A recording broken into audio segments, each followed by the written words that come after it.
Kepolisian Negara Republik Indonesia. Arti dan makna lambang Polri. 1. Perisai, bermakna pelindung rakyat dan negara. 2. Pancaran obor, bermakna penegasan tugas Polri, di samping memberi sesuluh atau penerangan, juga bermakna penyadaran hati nurani masyarakat agar selalu sadar akan perlunya kondisi Kamtibmas yang mantap. 3.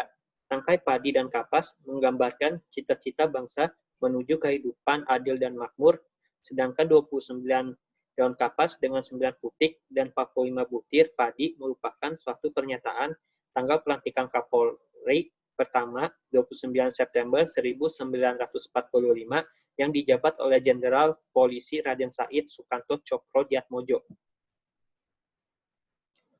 4. Bintang di atas logo, bermakna Tribrata adalah pedoman hidup Polri. Sedangkan hitam dan kuning adalah warna legendaris Polri. 5. Warna hitam adalah lambang keabadian dan sikap tenang, mantap yang bermakna harapan agar Polri selalu tidak goyah dalam situasi dan kondisi apapun. Tenang, memiliki stabilitas nasional yang tinggi dan prima agar dapat selalu berpikir jernih, bersih, dan tepat dalam mengambil keputusan. Visi Polri, terwujudnya pelayanan, keamanan, dan ketertiban masyarakat yang prima, tegaknya hukum dan keamanan dalam negeri yang bermantap, serta terjalinnya sinergi polisional yang proaktif. Misi Polri. 1. Melaksanakan deteksi dini dan peringatan dini melalui kegiatan atau operasi penyelidikan, pengamanan, dan penggalangan. 2. Memberikan perlindungan, pengayoman, dan pelayanan secara mudah, responsif, dan tidak diskriminatif. 3.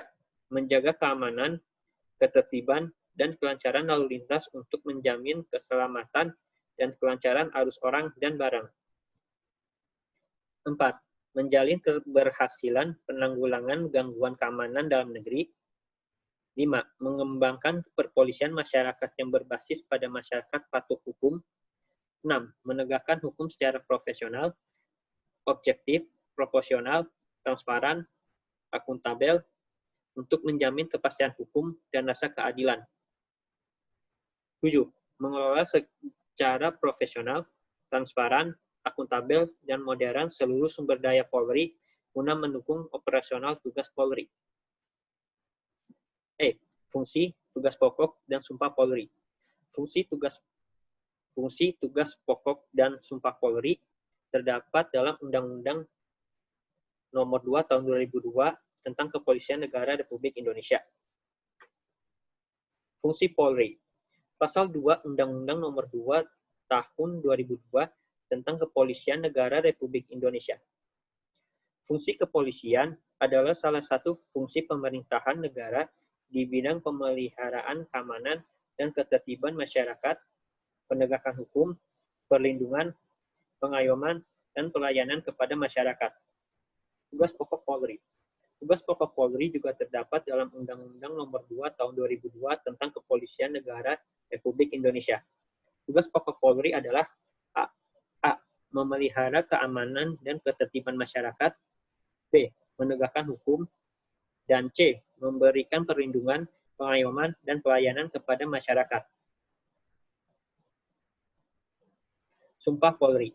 Polri memiliki sumpah yang harus dijaga oleh setiap anggotanya supaya tercipta tanggung jawab yang prima dan menunjukkan perannya yang baik dalam masyarakat. Sumpah Polri. Demi Allah, saya berjanji. 1. Bahwa saya, untuk diangkat menjadi anggota Kepolisian Negara Republik Indonesia, akan setia dan taat sepenuhnya kepada Pancasila, Undang-Undang Dasar Negara Republik Indonesia tahun 1945, Tribrata, Jatuh Prasetya, dan Negara Kesatuan Republik Indonesia, serta pemerintah yang sah. 2. Bahwa saya akan menaati segala peraturan perundang-undangan yang berlaku dan melaksanakan kedinasan di Kepolisian Negara Republik Indonesia yang dipercayakan kepada saya dengan penuh pengabdian, kesadaran, dan tanggung jawab. 4. Bahwa saya akan senantiasa menjunjung tinggi kehormatan negara, pemerintah, dan martabat anggota kepolisian negara Republik Indonesia, serta akan senantiasa mengutamakan kepentingan masyarakat, bangsa, dan negara daripada kepentingan saya sendiri, seseorang, atau golongan. 5. Bahwa saya akan memegang rahasia sesuatu yang menurut sifatnya atau menurut perintah harus saya rahasiakan. 6. Bahwa saya akan bekerja dengan jujur, tertib, cermat, dan bersemangat untuk kepentingan bangsa dan negara kesatuan Republik Indonesia, dan tidak akan menerima pemberian berupa hadiah dan atau janji-janji baik langsung maupun tidak langsung yang ada kaitannya dengan pekerjaan saya. Pengendalian sipil atas militer di era reformasi. Pengendalian sipil atas militer di era reformasi tentunya berperan penting dalam menjaga kestabilitasan kehidupan militer. Pada pemerintahan Presiden Habibie, militer yang secara formal berada di bawah kendali pemerintah sipil, pada praktiknya memiliki posisi daya tawar yang relatif sejajar dengan presiden. Pada era Habibie, militer dapat berorganisasi dengan presiden di dalam merumuskan kebijakan-kebijakannya. Yang artinya, Presiden Habibie memberikan perannya untuk mengajak TNI berorganisasi dalam merumuskan kebijakan yang akan ditaati. Di masa pemerintahan Abdurrahman Wahid, kendali sipil atas militer tidak berlangsung penuh selama periode kekuasaannya.